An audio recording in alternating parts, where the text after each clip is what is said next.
You've probably seen those videos promising you'll play like a pro with just 4 chords, right? You know, that same progression over and over and over. But isn't there more to music than just 4 chords? Today we're diving into something really cool. The hierarchy of chords in Western classical music. Now, don't let the word classical scare you away. This classical umbrella covers everything from pop and rock to jazz and film music. Think of this musical language like any other language with its own set of rules, and I'm going to show you those rules in this chord flowchart. Let's explore how to make up any chord progression that sounds good. Now, music can and should break rules all the time, but this chord hierarchy is the foundation of how pieces are built. You might be used to seeing chords written out as letters, but to really understand how each chord functions within a key, we need to use Roman numerals. Now, here's why. Every chord has a specific job within a key. Some are more important than others. For example, in C major, the C major chord is like home. We start there, and it's where we keep coming back to over and over.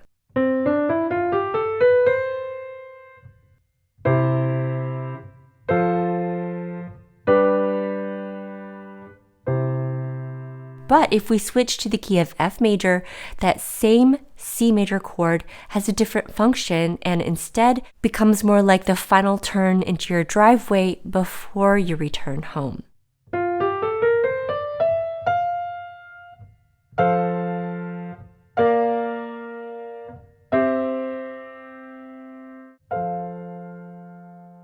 Roman numerals are easy to understand as long as you can read basic music notation. So every major scale has scale degree numbers. In C major, a C major chord built on the first scale degree is Roman numeral 1. D minor is 2, lowercase because it's minor. E minor is 3, then 4, 5, 6, and 7 is special with a circle because it's a diminished chord.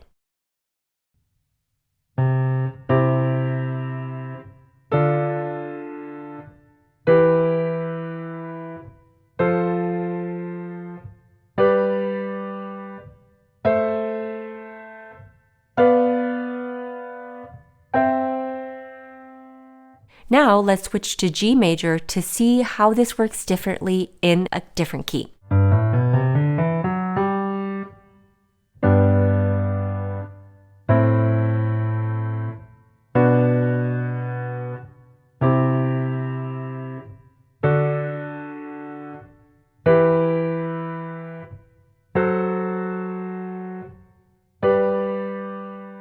Do you notice something about the Roman numerals though?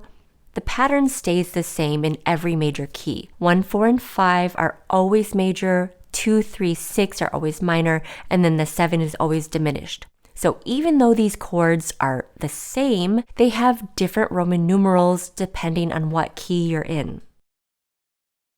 Here's where the chord flowchart comes in. It shows you the natural hierarchy of the chords and what sounds good back to back.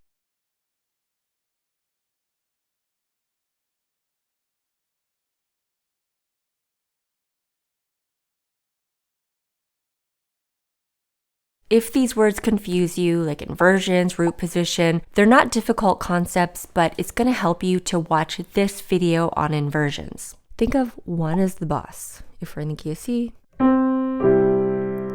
it's the most important, and any chord can come before and after it. From there, you can navigate your way through any progression.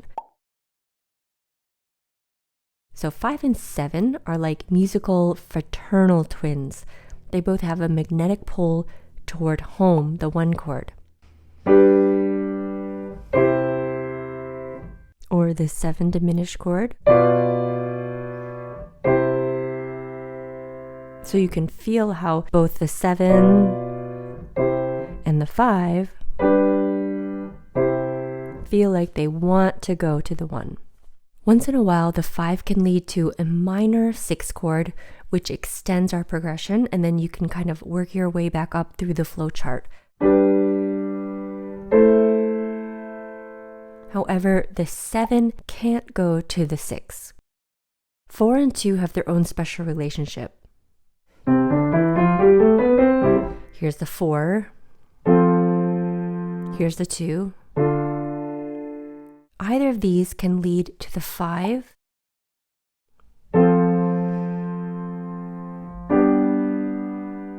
or 7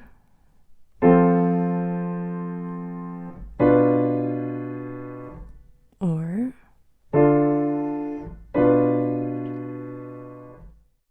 1 or the 4 can also move to the 2, but the 2 shouldn't move to the 4. And then there's 6 and 3 with their own unique paths.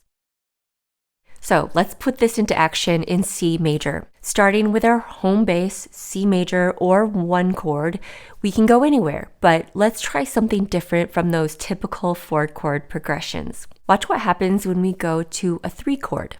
1, C major, to 3, E minor. And then from here, it's like a choose your own adventure. I can go back to 1. So that would be my progression. 1, 3, 1, or C major, E minor, C major. Or if I wanted to make it a little bit longer, I could go to 6. So 1, minor 3, 6. Or I could go to the 4. Or the 2.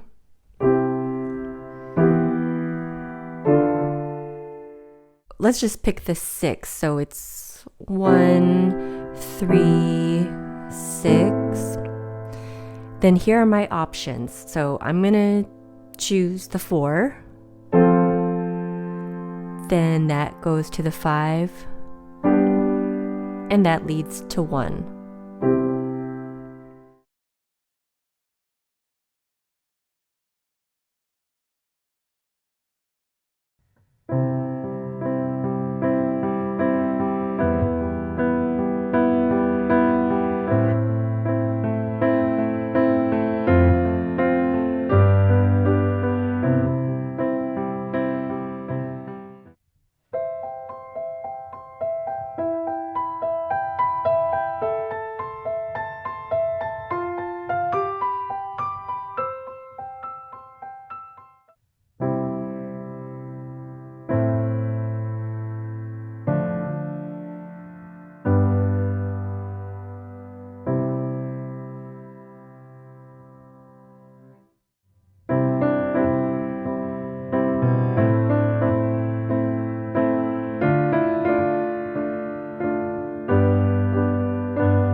And there are many, many other options. As long as you follow the arrows from chord to chord, you're good.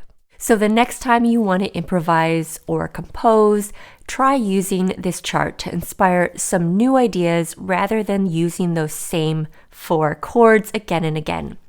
If you need to brush up on chords themselves, I have a great free 7-part series on chord mastery. And remember, while these guidelines of the chord chart form the backbone of Western harmony, which influences all of music from today, they're more like a roadmap than strict rules. Some of the most creative and beautiful music comes from knowing exactly when to follow this chord flow chart and then also when to disregard it.